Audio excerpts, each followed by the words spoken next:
Assalamualaikum warahmatullahi wabarakatuh. Perkenalkan, nama saya Alvina Mudia dengan NIM 666-12237.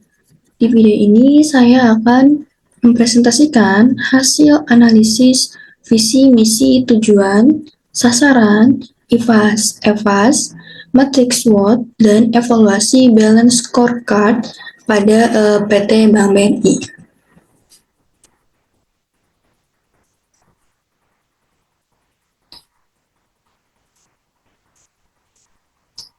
Pertama, visi misi PT Bank BRI. Visinya menjadi bank komersial terbuka yang selalu mengutamakan kepuasan nasabah. Dengan misinya, memberikan yang terbaik, menyediakan pelayanan prima, dan bekerja dengan optimal dan baik. Kesimpulannya, PT Bank Rakyat Indonesia sudah menetapkan visi misinya sesuai, yang mana visinya sudah berorientasi pada masa depan dengan kata kunci menjadi, serta misinya sudah berorientasi pada masa sekarang dengan kata kunci melakukan.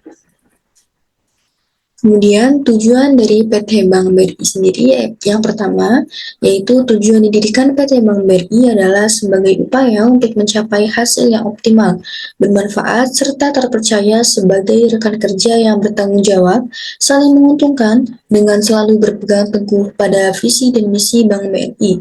Yang kedua, sama seperti bank-bank lainnya, Bank BRI juga memiliki nilai-nilai utama perusahaan baik berupa layanan rekening tabungan ataupun pinjaman kur. BRI juga tersedia untuk kalangan UMKM.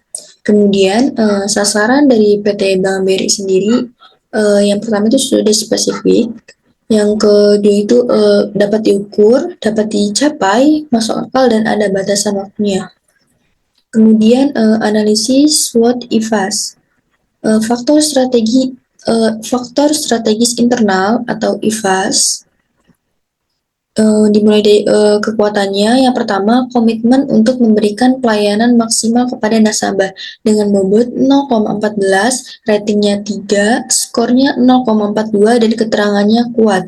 Yang kedua yaitu hubungan baik terjalin dengan lembaga keuangan internasional dan otoritas moneter dengan bobot 0,15, rating 3, skor 0,45 dan keterangan kuat.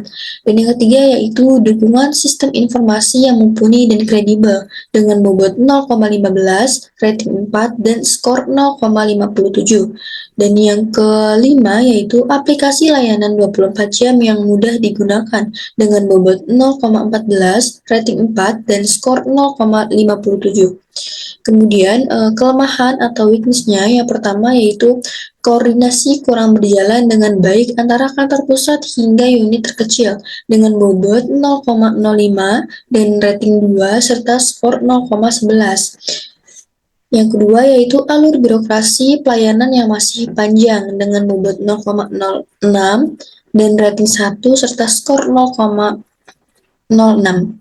Yang ketiga yaitu dukungan sumber daya manusia yang kurang merata dan maksimal terhadap pemahaman sistem informasi dengan bobot 0,05, rating 2, dan skor 0,10. Dan yang keempat yaitu masalah minoritas kaum milenial dengan bobot 0,05, rating 2, dan skor 0,11. Dan yang kelima yaitu kurangnya permajaan infrastruktur berbasis teknologi dengan bobot 0,06, rating 2, dan skor 0,12 dengan jumlah bobotnya yaitu 1,20 dan skornya 3,10. Kemudian faktor strategis internal EVAS. Yang pertama, yang bagian peluang atau opportunities, yang pertama yaitu kebijakan pemerintah tentang penyaluran kredit kecil usaha mikro dengan bobot 0,15, rating 4, dan skor 0,60. Yang kedua yaitu kemudahan berinteraksi melalui digital banking dengan bobot 0,15, rating 4, dan skor 0,62. Yang ketiga yaitu jaminan keamanan terhadap nasabah dengan bobot 0,15, rating 4, dan skor 0,62. Yang keempat yaitu penduduk terindikasi kesulitan akses layanan keuangan dengan bobot 0,14, rating 3, dan skor 0,42. Dan yang kelima yaitu melakukan kerjasama dengan lembaga fintech dengan bobot 0,14, rating 4, dan skor 0,62. Kemudian bagian ancamannya yang pertama yaitu serangan pasif terhadap jaringan komunikasi dan data dengan bobot 0,06, rating 2, dan skor 0,12. Yang kedua yaitu rawan pembobolan dan target cybercrime yang dengan bobot 0,05, rating 1, dan skor 0,05. Yang ketiga yaitu keadaan demografi penduduk kesulitan akses layanan keuangan kurang mendukung dalam hal koneksi internet dengan bobot 0,05, rating 1, dan skor 0,05. Yang keempat yaitu pelayanan dan jenis fasilitas transaksi bank pesaing yang beragam dengan bobot 0,04, rating 2, dan skor 0,08. Dan yang kelima yaitu kecenderungan terjadinya inflasi yang relatif tinggi dengan bobot 0,05, rating 1, dan skor 0,05 dengan jumlah total bobotnya yaitu 1,20 dan total skornya yaitu 3,08. Kemudian analisis matriks SWOT. Dilihat dari peluang atau opportunities, yang pertama yaitu kebijakan pemerintah tentang penyaluran kredit kecil usaha mikro. Yang kedua yaitu kemudahan bertransaksi melalui digital banking. Yang ketiga yaitu jaminan keamanan terhadap nasabah. Yang keempat yaitu penduduk terindikasi kesulitan akses layanan keuangan. Dan yang kelima yaitu melakukan kerjasama dengan lembaga fintech. Dengan strategi atau SO-nya yaitu yang pertama, fokus pengembangan pembiayaan untuk UKMK dengan fitur-fitur produk dan kemudahan akses pelayanan kredit. Dengan bobot 0,15, rating 4, dan scoring 0,6. Yang kedua yaitu pengembangan fitur-fitur baru untuk mendukung layanan secara online dengan bobot 0,14, rating 5, dan dengan scoring 0,07. Dan yang ketiga yaitu optimalisasi potensi bisnis dan sumber daya dengan prinsip saling menguntungkan bagi mitra kerjasama dengan bobot 0,15, rating 3, dan scoring 0,45. Kemudian untuk strategi atau WO-nya yaitu yang pertama, peningkatan kemampuan dan kompetensi karyawan dengan melakukan pelatihan, workshop, seminar sesuai dengan kebutuhan dengan bobot 0,7, rating 5, dan scoring 3,5.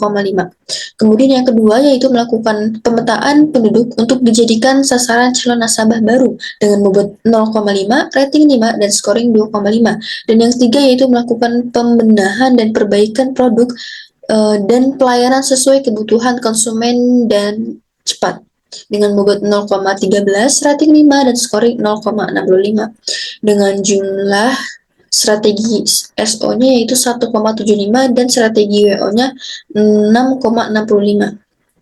Kemudian dilihat dari segi ancaman atau threats. Yang pertama yaitu serangan pasif terhadap jaringan komunikasi dan data. Yang kedua yaitu rawan pembobolan dan target cybercrime. Yang ketiga yaitu keadaan demografi penduduk kesulitan akses layanan keuangan kurang mendukung dalam hal koneksi internet. Yang keempat yaitu pelayanan dan jenis fasilitas transaksi bank pesaing yang beragam. Yang kelima yaitu kecenderungan terjadinya inflasi yang relatif tinggi. Dengan strategi atau ST-nya yang pertama yaitu membangun sistem digital banking yang efisien dan efektif dengan bobot 0,17, rating 1, dan scoring 0,17. Yang kedua yaitu mengubah organisasi, pola kerja, dan kebutuhan skill SDM yang baru dengan bobot 0,12, rating 5, scoring 0,6. Yang ketiga yaitu menggandeng fintech untuk melengkapi produk atau membuat produk fintech sendiri dengan bobot 0,15, rating 2, dan scoring 0,3. Kemudian ada strategi WT.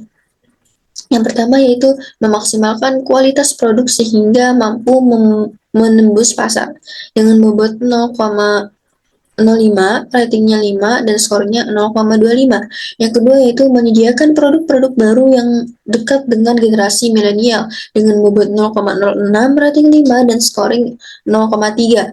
Kemudian yang ketiga yaitu mahir membaca dan menggunakan data analytics dengan bobot 0,09, rating 5, dan scoring 0,45. Kemudian terdapat evaluasi balance scorecard. Yang pertama dilihat dari segi finansialnya, total aset BRI Life pada tanggal 30 September 2023 dan 31 Desember 2022 masing-masing adalah sebesar 23.528.000 dan 21.627.000 atau sekitar 1,27% dan 1,16% dari total aset konsolidasinya. Total pendapatan bunga dan premi periode 9 bulan yang berakhir pada tanggal 30 September 2023 dan 2022 masing-masing adalah sebesar 6.427.000 dan 6.359.000 atau 4,45% dan 4,71% dari total pendapatan bunga, syariah, premi, dan emas konsolidasinya.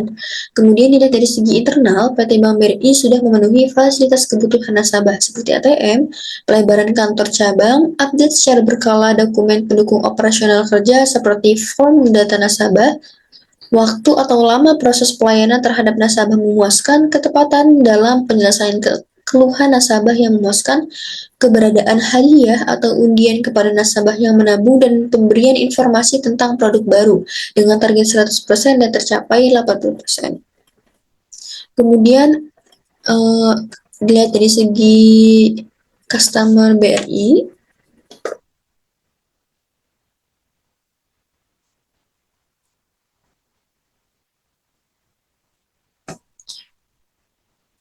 terletak di dekat pusat pembelanjaan dan dekat dengan kantor-kantor lain yang letaknya strategis. Adanya area dan keamanan parkir di BRI. Kelengkapan fasilitas kantor BRI seperti kursi tunggu, form atau slip setoran atau pengambilan tempat untuk menulis dan atau alat tulis.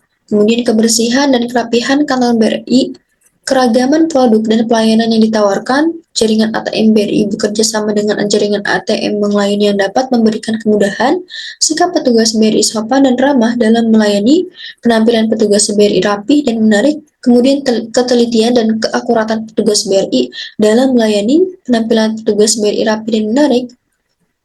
Maaf.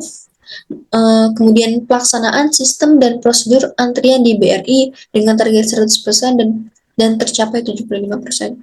Kemudian terdapat learning dan grow, yaitu pelatihan berbasis kompetensi atau PBK merupakan bagian dari Technical Assistance Directorate. Kegiatan yang dilaksanakan oleh PBK adalah seminar dan webinar online, offline, dan hybrid learning, focus group discussion, gathering, dan pelatihan atau soft kompetensi dan hard kompetensi. Tujuan dari pelatihan berbasis kompetensi PBK antara lain yaitu untuk meningkatkan sumber daya manusia dari segi skill dan kompetensi, menambah ilmu pengetahuan baik ilmu material maupun ilmu material penunjang, memperoleh pengalaman dalam praktik lapangan, dan bertukar pendapat serta pengalaman dalam kelompok diskusi serta berpikir secara terbuka dan cerdas untuk menyampaikan gagasan.